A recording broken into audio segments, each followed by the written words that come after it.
there's going to be like a music. I don't know. Are we going to have an intro? I don't know. My new favorite line is, "We'll get in post." We'll fix it in post. Here So we go. Welcome to Rule 43.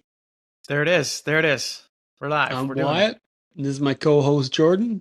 And together we are dedicated to giving you witty banter, relatable insight, and entertaining anecdotes about cycling in the Lower Mainland. And we want to thank you for tuning in. I should thank my co-host for having written a script too, man. You're a real pro. Oh, I nailed that first try. We're on a roll here. We're on a roll. Maybe Keep it was the momentum going. We did practice this. We had an initial session a few weeks back, and I was surprised to learn that we built a bit of a following there, and people are like actually anticipating this episode. So, yeah, we're getting serious now. We'll drop some teasers. Please spend some money on our Patreon. Yes. Yeah. Patreon cash will go towards, who knows? Wyatt's already purchased a microphone. He's got the headphone. You look like a professional podcaster, buddy. That's the look I'm going for. In a few weeks' time, we have come a long way here. It's all happening. It's all happening. This is like when I look at last year's pictures of me jumping over the barriers at Junkyard Cross with this year's pictures of me jumping over the barriers at Junkyard Cross. Night and day. Night and day. Like Tobey Maguire before and after the spider bite. What's the first item on our agenda? Let's kick right into it and give the people some stellar cycling content. I'm going to lean on you for the structure of this entire thing. Rein me in and keep me on task. You bet. Well, I think we both had a big year this year and did a lot of biking this summer, and that was a good product placement with that drink too. We are brand correct with the brought to you by Born. Just like every other cyclist in the Lower Mainland. Thank you, Cycolo. Indeed, yes. Shout out to our pseudo sponsor for offering us discounts on parts and nutrition, etc. You bet. Well, I think we could start this year off with our proud brag that our cycling club won Club of the Year. Not many things make me prouder, actually. Thankfully, my children are out of earshot. So I can say that winning Club of the Year ranks right up there in the top 5 of my accomplishments all time. I would say it's like our very first full year as a club as well. And people hear we're a small club. We're still a very small club, and people hear, "Oh, you won Club of the Year. How did you manage that?" And half the answer is. We had some terrific nominations, of course, but we also had very compelling nominations with our cyclocross clinics, the stoke that we bring to cyclocross races, and even if you look at the continuation into this year with the volunteerism at cyclocross races, we had one of our members organized a women's ride that got, I think, close to 60 or 100 riders out. It was epic. We had a cyclocross clinic with the Canadian champ that we made it free for women, and from outside of the club. It was a strong nomination. Mm-hmm. We earned it. That's right. Well, you earned it. I just showed up at the right time. And yeah, I'm a member of that club. We probably tell everybody too, like it's Bespoke Cycling Club. If you don't know, Bespoke Cycling Club. You better recognize. BC's 2023 or 24 Club of the Year. 23. And I cannot take all of the credit. I share that credit with the past and current members of the club, right? It's the fact that we all show up and are amazing, and everybody's done their part. And it's handy for things like attracting new members. Hint, hint. It is that time of year when we're recruiting new racers and members and whatnot. And if anybody is interested, it's at Bespoke Cycling Club on Instagram. You can DM us, and all the links are there to the website and email addresses, etc. There, and that's the sponsor plug that we. There's our plug. There's our plug. Yes. Well, I Hashtag guess not sponsored, but kind of also shilling at every opportunity. I mean, it's been pretty cool to be a member of the club. Like, it actually is like the start of my real cycling career. Because I mean, before I was just cycling for triathlon, right? So, which doesn't count. Anybody who's listening, doesn't count apparently. That does not count. Not as far as I'm concerned. No, it doesn't. Just getting bad babied here for having a bike with aero bars on it. Yes. But I mean, it was a big year. There's more going on here than I thought there would be. I started going to those races in the spring. We all went to those races in the spring. It was very cool.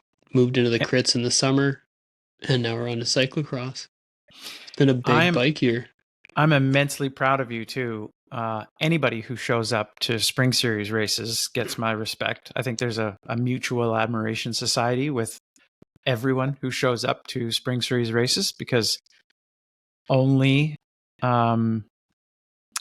the real ones know, as the kids say these days. If you're there and you've lost the feeling in your fingers and toes, and it's, you're an hour and 45 minutes into your race, you've earned everyone else's respect just for having shown up. And I think, especially through Spring Series, if I'm not mistaken, in Spring Series, you showed up more than anybody, and continued that through the Crit Series. Particularly, of course, the two of us showed up to a lot of Thursday nights, and that counts for something. You become a hell of a bike racer with that kind of activity. Give it a couple more years, I guess. That's the nature of this business, right? Is the years in the legs makes a big difference. It's I'm starting to experience a little bit of that. Just kind of like that aerobic fitness and the 8 or so years of experience of bike racing kind of bumping up against age. I'm aging as well, and the two kind of cancel each other out. So every year I'm more or less the same, but I'm not complaining. That's a lie. I am faster every year. I'm still faster every year. You're putting a lot of work into it too. Thank you for that acknowledgement. I just about cracked 11,000 kilometers for the year, which is a pretty decent year for me, even compared to past years. I want to believe that it's probably still shy of what you've done, though. No, you're well ahead of me. Oh, yeah. Okay. I checked. Actually checked the other day. Somebody had on a forum somewhere. Somebody had mentioned like the Big Kahuna club for the year is when you have 20,000 points. Any count. It's 1 point per kilometer of cycling, 4 points per kilometer running, and 1 point per 100 meters of swimming. And I'm not even close. Yeah, these triathlon numbers mean nothing to me. I certainly didn't earn very many points running, although I did run more times this year than ever. And then if you count the number of times that I actually went to the gym and went to yoga and stuff too. This week, for example, I was just looking at 7.5 hours of riding so far this week. And I also went to the gym 3 times and went to yoga once. So it's hard to quantify all of that activity. And even Strava doesn't really show. It's like all rides go together. The gravel ride today, the Zwift last night, all of that is like all ride. But I want all time.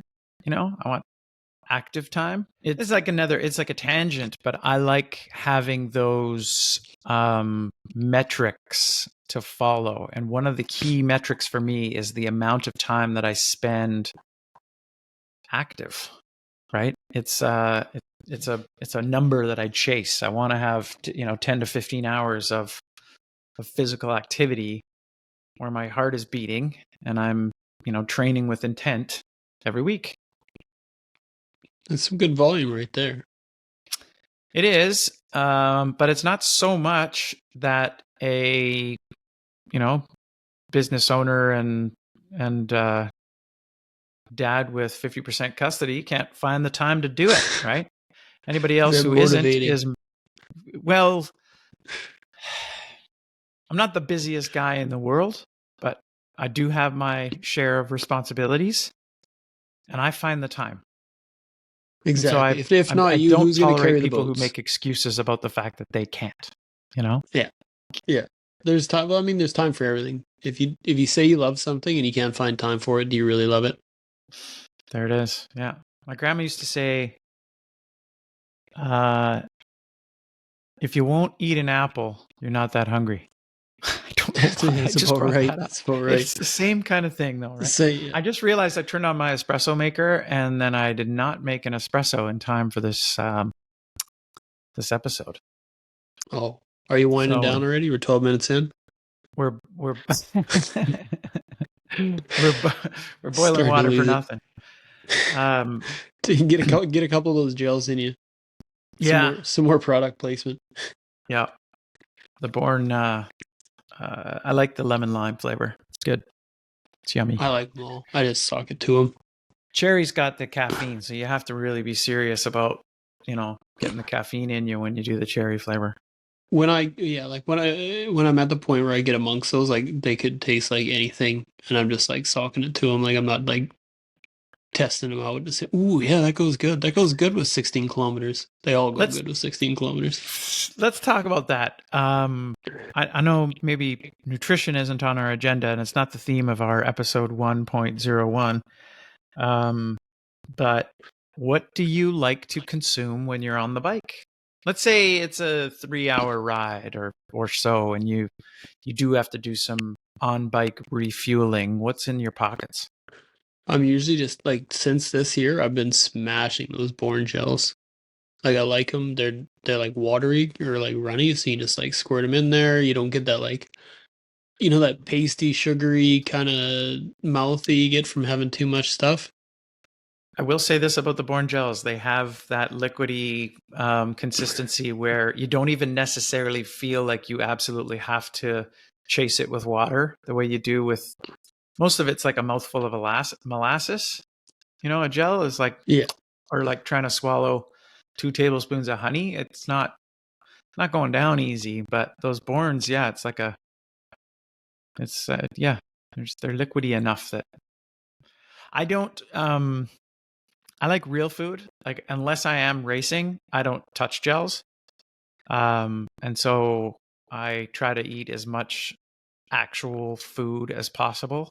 I have a life hack that I want to share with everybody that I I got from actually the women, the WCC women. They were doing frozen Annie's burritos in the pocket for longer what? rides.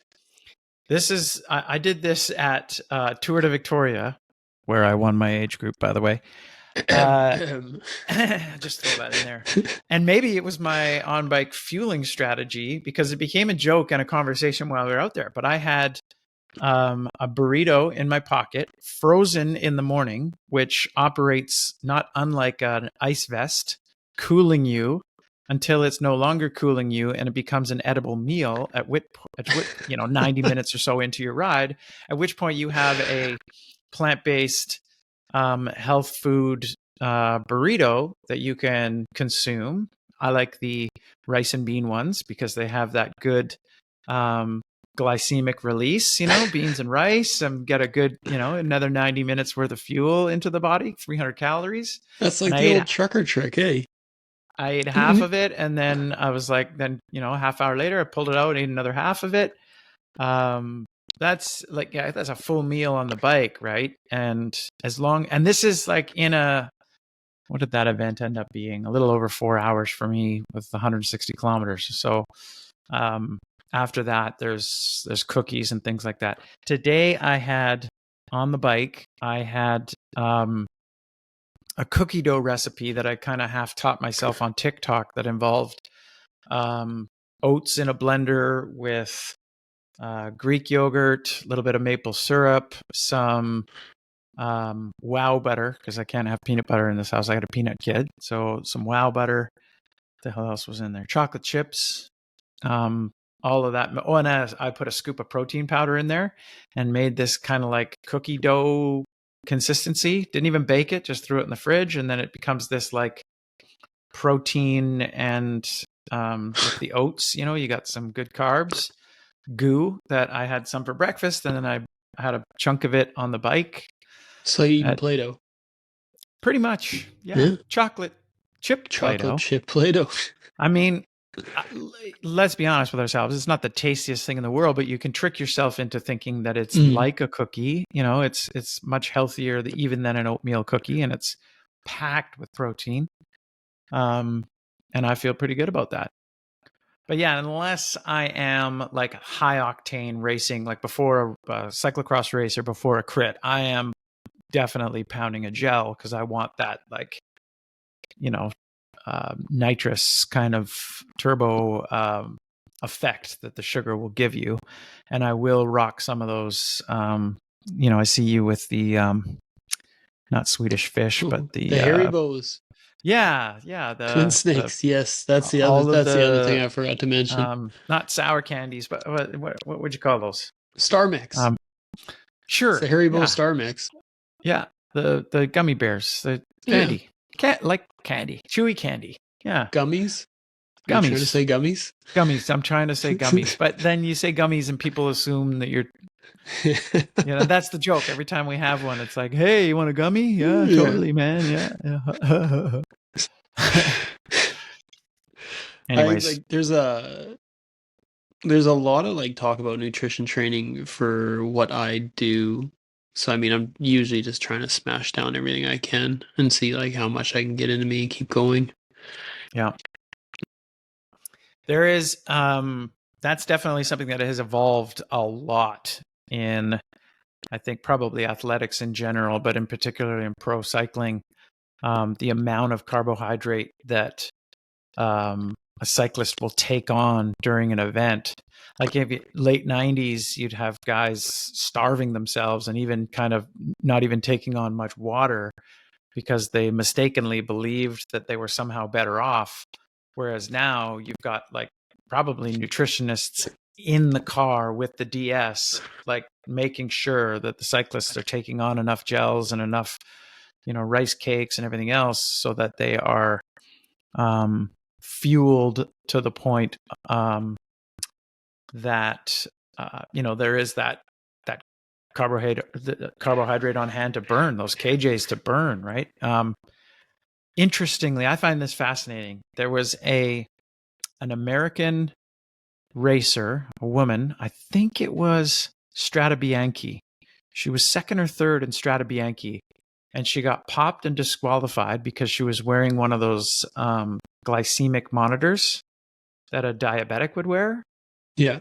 Because they are banned by the UCI, because it gives you an advantage knowing where your sugar levels are. I mean, it was the perfect piece of data, right? It's like, oh, I need to, I can, or I need more sugar. Because it's the Super Sapiens thing. Super Sapiens was like a big brand for, I haven't heard from them at all lately, but like they sponsored Ironman for a bit. Like they were a naming sponsor for the World Championships and stuff, and that was the exact same thing as glucose monitoring. Yeah, but now I haven't heard from him in forever. It's obviously totally okay in training, and I guess kind of like a power meter. You're monitoring live data on the bike, I suppose. But in competition, a glucose monitor is banned. You probably can get an exemption if you are diabetic. Joke here about all the professional cyclist asthmatics out there. But as far as I know, glucose monitors banned in cycling because it gives you too much of an advantage to know that need, I guess, for whether you need to take on more sugar. There you go. It's a trick for everything, eh? What were you? Did you have anything specific you were training for this year? That is a good question. I typically, I did want to perform well in road season this year. And so I wanted to come in to spring series well cooked, we'll say, not undercooked. And I that went reasonably well. I didn't show up to enough of them, but the fitness and the performance was there and carried it through road season. There's also an event earlier in the year, sort of in May, called Ride for Water, and that's usually a bit of a target race for me, just because it's 100 kilometers on gravel. An opportunity to kind of like test the fitness and have that off-road component. I almost regret not doing a couple more longer gravel rides this year, because there were a lot of high-profile ones happening, particularly on the island this year. But it was my primary focus was road season, and I had that fitness going into cyclocross season, which is usually my focus.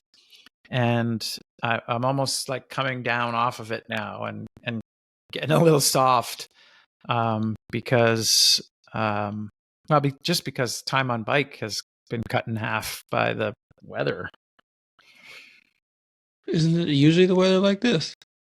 It is, yeah, I know. But there's a school of thought that it's difficult to maintain that level of edge all year round. And so eventually you have to, I guess, take a break.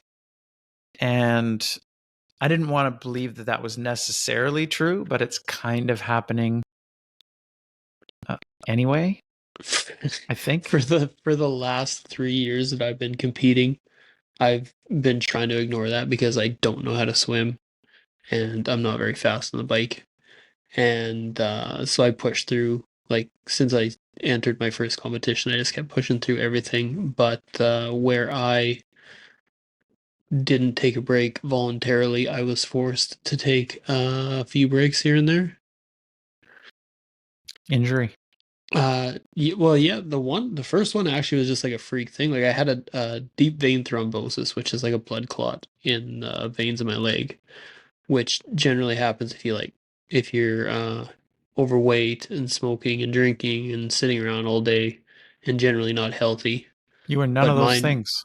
no, and we tested for all. There's another thing called like a May-Turner syndrome where there's some like veins in your back, and if you're in a really aggressive cycling position, they'll like crimp each other off and prevent the blood from flowing back up out of your legs. But that was not one of those things, and so I ended up with a blood clot in my leg from my ankle to my groin, and was laid up for a little bit on account of that.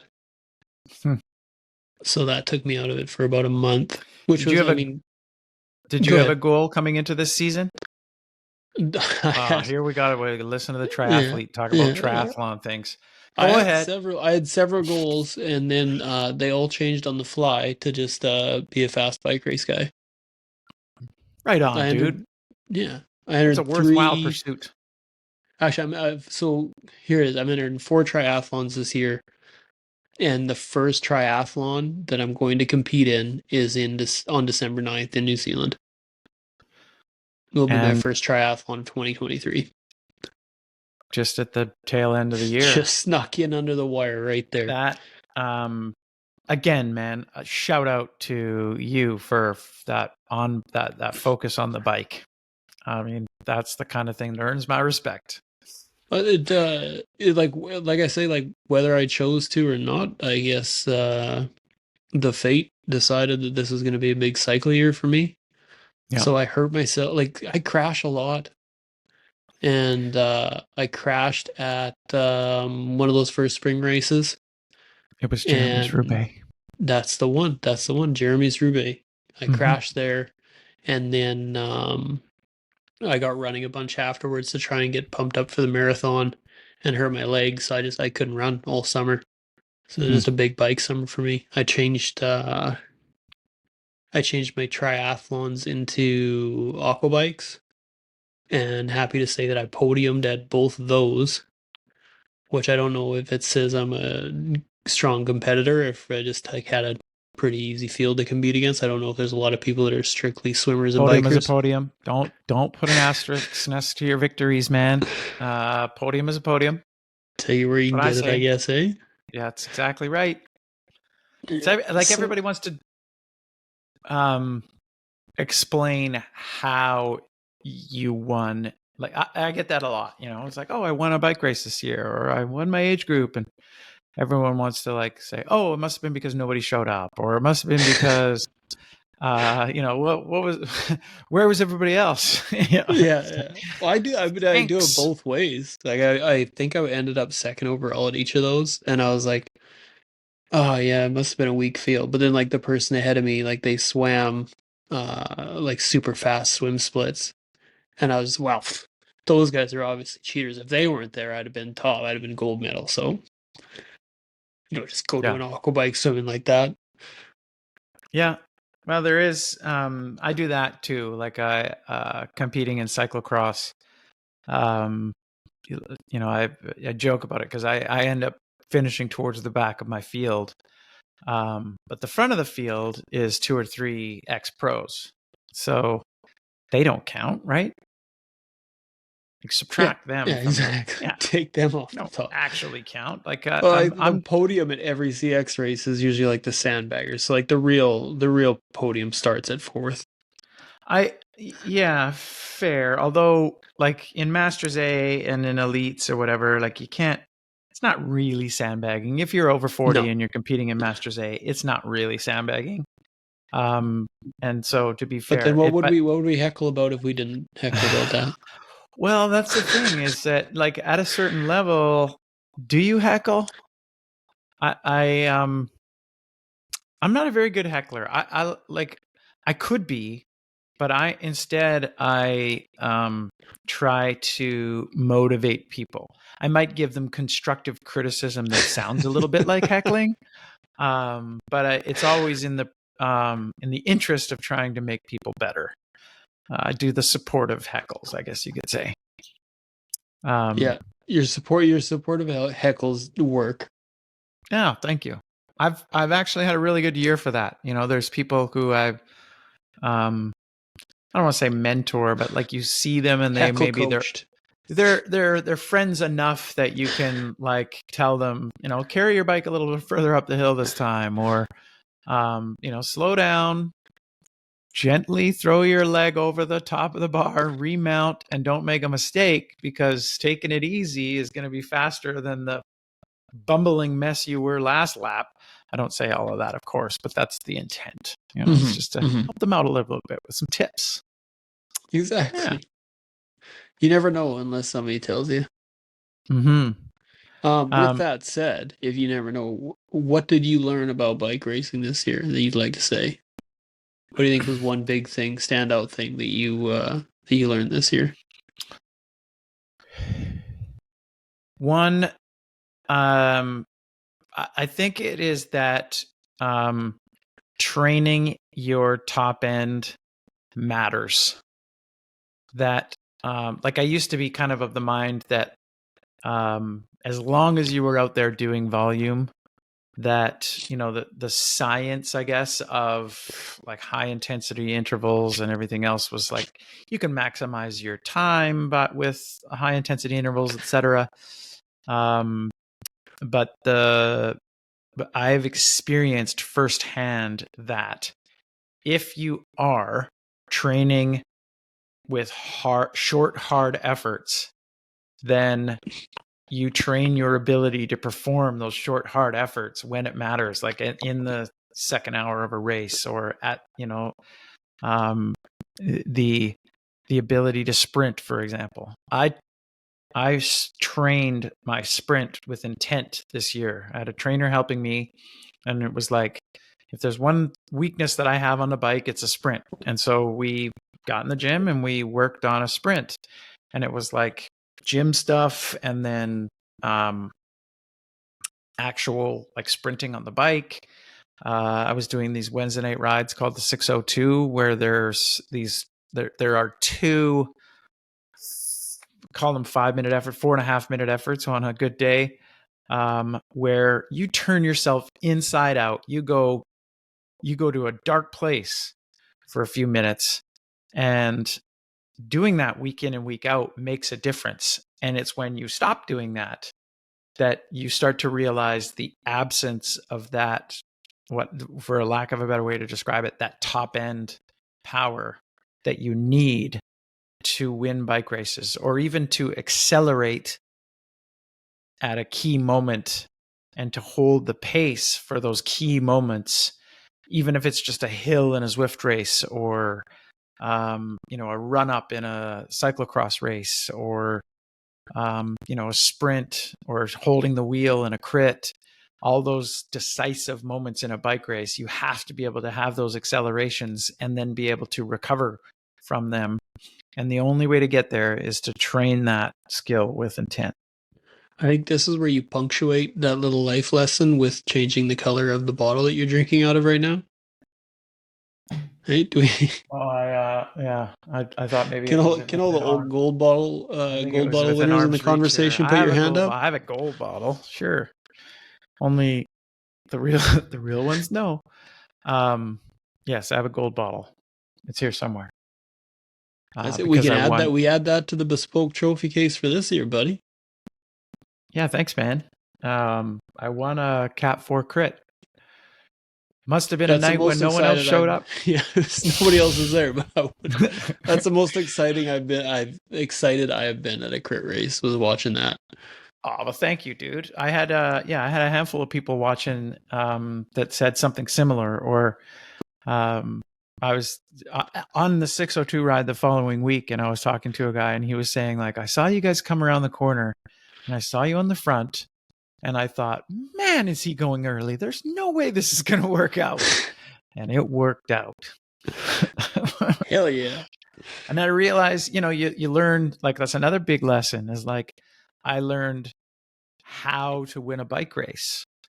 And not just like how to win a bike race, but like how it's possible for me to win a bike race. Like, if I'm going to replicate another win, it's not going to be, for example, like sitting an eighth wheel for a bunch sprint and then finally opening up my sprint with 200 to go.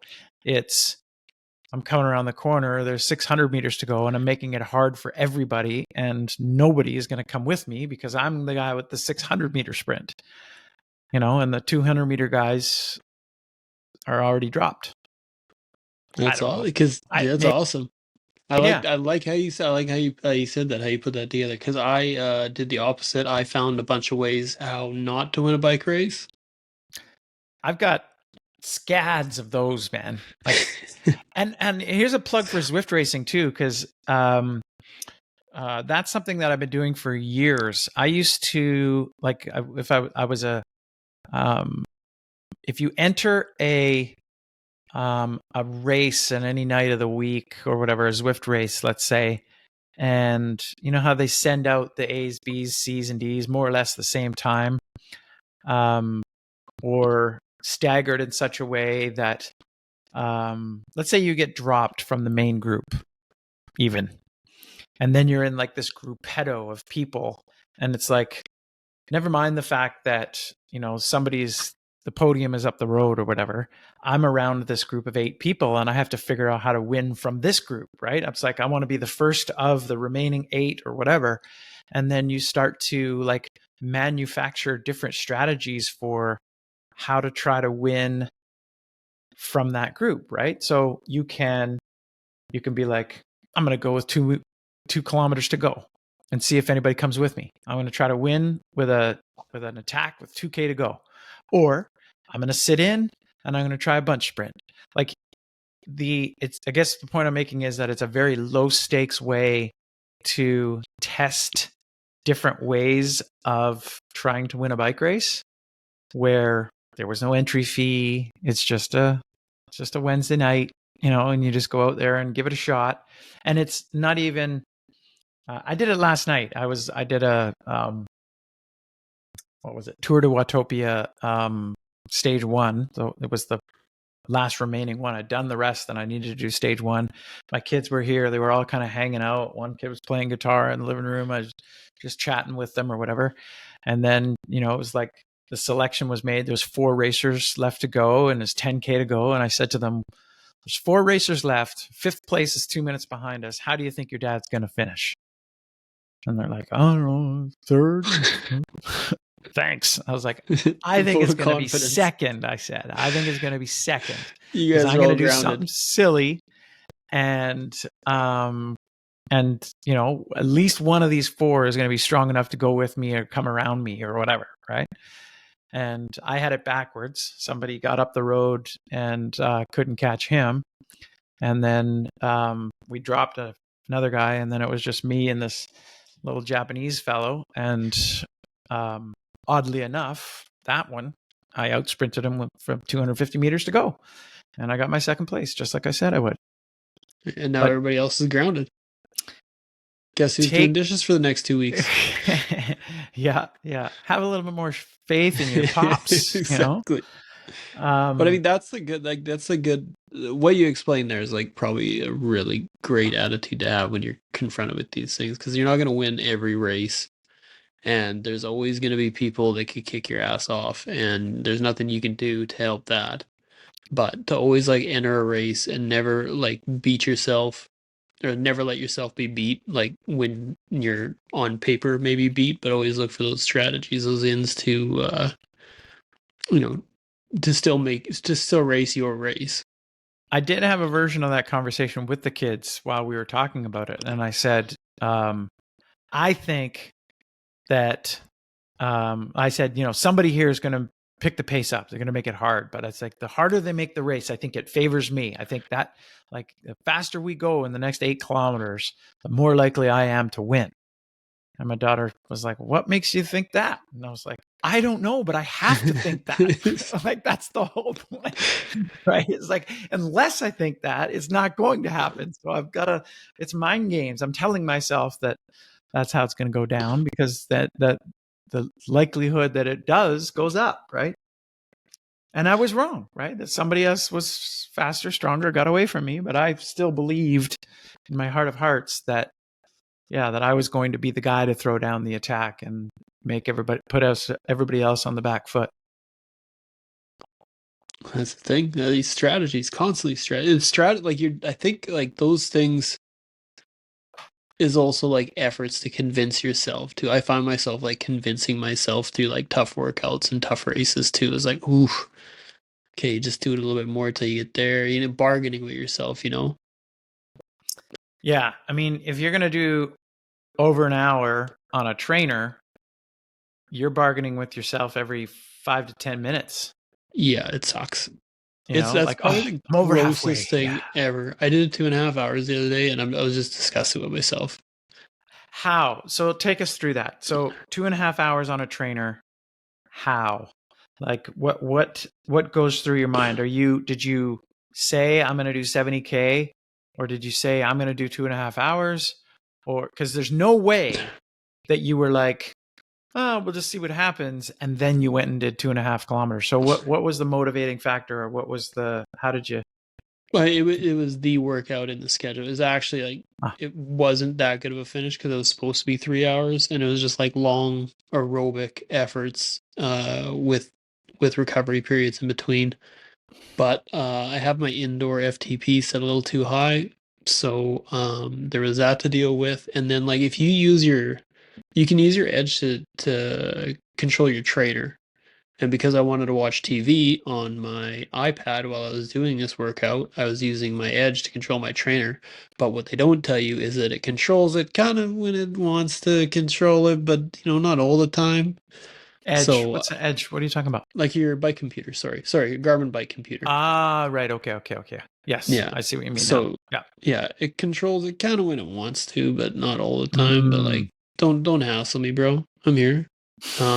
So yeah, I missed a couple recovery sections in there, and by the time I was getting to the end, I was about ready to puke. But I was like, listen, I'll just make it through this last one, and then I can just call it done. And yeah, You just sit there and like, so what they, if you ever want to hate a TV show, watch it while you're doing a really long effort on the indoor bike. Ever ruined ruined a lot of TV shows that way, ruined a lot of movies that way. Yeah, yeah. It's tough. And that's why, like, you aimed to do 3 hours, you did 2.5. Like, I wouldn't be too hard on yourself about that, because that is a lot of trainer time. Like, anyone who's been on a trainer for longer than 40 minutes knows that that is hard work. Like, your body is telling you to stop. Why it's so much harder. But I think what you said the other week is right. I think like the heat thing, I think, is definitely a thing I've never taken into consideration that has a lot to do with it. There's that, and then I think definitely the static nature of the bike, the rigidity of the bike. There's a lot less compliance and movement with your body in the same way. Like you, when you're riding outside, you are just riding in a straight line. The bike is, but it can. I don't know. It's a considerably. Yeah, you're not isolating your legs. Your body. Yeah. Yeah, like indoor trainer, you're isolating your legs. There's no, like, not as much core and thoracic. And that's fatiguing. It's fatiguing. But I definitely think the heat is a big factor too. And I'm somebody who enjoys the heat too. I like riding in heat, but getting that same level of performance from yourself indoors is I like riding in heat outside though. Yeah, exactly. Yeah, it's I've got the 2 fan setup just off camera here. My full Zwift setup is more or less permanent in the living room all the time now. We just sort of like twist the bars out of the way a little bit for when the kids want to watch TV. It's like exactly. Just deal with it. I don't know if still dry coming your clothes over on there. Yeah, well, I'm drying, it's a coat drying rack. Zwift towels on there right now because those are gross. It's a coat rack when we have company. Yeah. I guess the other thing you need when you're biking inside is, well, you can use it at any time, but a helpful thing inside is a good playlist. Agreed. There's the only replacement for that is when we do Discord and we have one another's live voices. So when we do our Tuesday night race leagues, I really like the moral support of the crew with live voice on Discord. But of course, in the absence of that, some Rage Against the Machine or that's a good go-to. Something highly motivating. I made a playlist for myself and I trained to Welcome to the Jungle and Kickstart My Heart. And I must have done it enough because I remember like the first race I went to after that, like it was just stuck in my head for the full like 2.5 hours, 2 hours 45 minutes of the bike ride. It was me going down hills going, ooh yeah.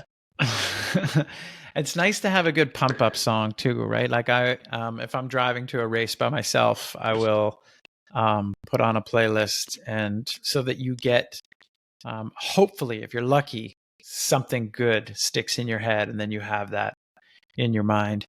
And then a lot of our races, cyclocross in particular, there's DJs and there is live music and stuff, and you want that highly motivating pump up music. Not, I remember at Vanier this year, it felt like everything was. I was just baffled. It was like, what is it with the 90s emo slow jams going on here? Listening to REM and the Cranberries, which was not doing the trick. And I mean, there's a time and a place for REM and the Cranberries, don't get me wrong. But it's not a cyclocross race, and I just felt like, where's the AC/DC? Where's the anything? I was having this conversation with Trevor the other day, actually, because there was like I don't know, dance music or something on, and he was like, if this music came on at home, I would probably turn it off. But at a bike race, I'm not mad. It's like you just take, Shakira or something. You're like, yeah, dude, like that's the motivating stuff. That's what keeps you in it. Well, it's funny because like I tried to recommend a song to somebody the other day, and they accused me of being a sad boy, which is a Oh, weird thing. huh. Oh, you just like sad boy songs, and I was like, first of all, okay, probably, but second of all, what the fuck is a sad boy? It's a sad boy, and I was like, oh, okay, cool. Yeah. How can But I like, make it fuck, more clear? yeah, I need some balance. So like, I ran the night before listening to like death metal, and you need to balance that stuff out. I can't always be listening to stuff like that. I gotta let my brain melt a little bit in a nice way rather than having it shaken to pieces by like, The type of music you select kind of sets the tone a little bit too. I just watched on Netflix that movie Naiad about I think her name was Diana Naiad, who swam from Cuba to the Florida Keys, 60 hours of swimming. And here I am talking about swimming. But she had a playlist, and I remember there was a point where she said something about how everything has to be in 4/4 time because it matches the strokes. And um, that's like dance music, especially that which is roughly 132 beats per minute, um, that's like a zone 3 heart rate. yeah, I've yeah, always thought yeah. about that. I Like if found you this have, the other day. yeah, Tempo workouts to punk music, like that early punk music, like No Effects and Sex Pistols. Sex Pistols was a good one for tempo runs. yeah. Like they just got a good enough rhythm to keep you motivated to keep going. But if you're in the middle of an interval or, smashing your way through a 45-minute Zwift race or something like that, then, yeah, the angst. Like, I train. I did a lot of training to like dubstep and stuff where it was just screeching noise. robots, robots orgasming. Yeah. Yes. Keeps you going. Yeah, and I mean, like, especially like depending on how deep you go into the hole on some of those ones, there's a spot where like the only song that's gonna play in your head is like "Raining Blood" by Slayer. So I hope everybody dies. I hope this whole world dies right now. Oh yeah, maybe that's a good place to call it a wrap. We always inevitably veer off of our preset agendas, but I think our listeners, viewers will forgive us. It's our first episode. We're just getting our feet under us and starting to put something together. Did you want to do like a final theme as we wrap? Yeah, tell me one great non racing bike thing that you did this year. Something you're proud of this year that you did that wasn't racing on your bike. We already talked about the fact that the club won Oh yeah, that is it. club of the year. I would put that on the list certainly. I could bore people senseless talking about business related things. That's a tough question. My entire life revolves around bikes. Oh no, bike like definitely bike related, but not racing related. Non-racing related. Yeah, something like a Ah, buddy, inside an I think inside win. we've got to tell the story, I think, of our trip to Pitt River Hot Oh, Springs. that's the one. That's the I, one. I, I think that was a highlight of the year for me. There was a lot of other I had a lot of other wonderful experiences on the bike. I'm calling to mind a ride I did with my partner where we went to visit my friend at his coffee shop in Victoria. Like those little moments stick out to me. But um, that hot springs trip to Pitt River in the rain, in the cold, with the delicious food that custom designed for each of us for our unique nutrition limitations by Christine. Yeah. And Mike's camping coffee and the hot springs itself, the boat ride, the whole deal. I would put that definitely as a major highlight for the year.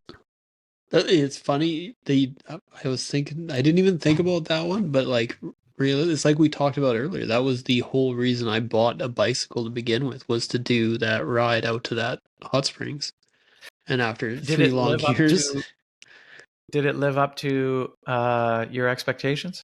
absolutely, it was better than I could have Wow. imagined. Well, like having a crew with you, because like I never expected to go out there with a bunch of people. I expected like maybe find somebody to take me across, and I go there by myself. Right. But having a crew, getting to look around.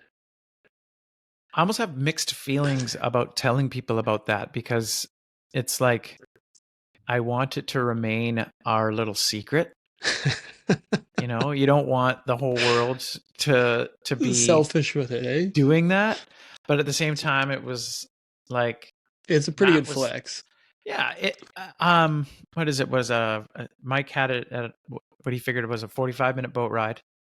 On the way out there, we stopped halfway. We had coffee on the beach. It was raining. It was like we were wet, man. Yeah. And then it's 21 kilometers, give or take, from the head of the lake to the part of the river where the actual this will dissuade people. You actually have to scale the side of a mountain, rope yourself down. It is treacherous to get from the road down to the actual When they river. say that on the reviews, when they're like, it's kind of sketchy going down those cliffs on the rope, I'm like, yeah, it's like sketchy for normal people. Like, yeah, okay, bud. Yeah. Then you get there and you do it in bike shoes, and it's like, holy shit, that's sketchy. Just like you're certain death below you. Yep. So yeah, it is actually sketchy going down that rope. I'm getting the side eye from a kid that needs to be driven to a sleepover, so we're gonna have to wrap this up. She's late. Oh my goodness! There you have it. It's a sleepover. You have all night. We'll fix that in post. Listen, thanks very much for doing this, pal. We're gonna find a certain amount of regularity.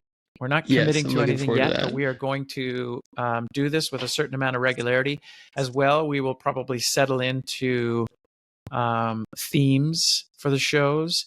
I'm not opposed to bringing in guests. I know we've had a request to have a episode where we promote women's cycling in particular, and that's going to require guests.